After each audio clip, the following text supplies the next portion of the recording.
लोगों, एक मिसाल बयान की जाती है, उसे गौर से सुनो कि जिन लोगों को तुम अल्लाह के सिवा पुकारते हो वो एक मक्खी भी नहीं बना सकते, अगरचे उसके लिए सब इकट्ठे हो जाएं। और अगर मक्खी उनसे कोई चीज छीन ले जाए तो उसे उससे छुड़ा नहीं सकते।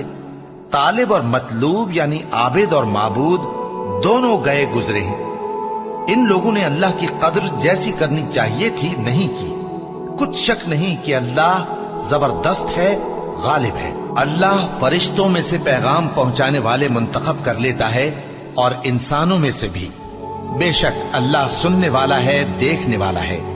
जो उनके आगे है और जो उनके पीछे है वो उससे वाकिफ है, और सब कामों का रुजू अल्लाह ही की तरफ है। मोमिनो, रुकू करते और सजदा करते और अपने परवरदिगार की इबादत करते रहो और नेक काम करो ताकि फलाह पाओ।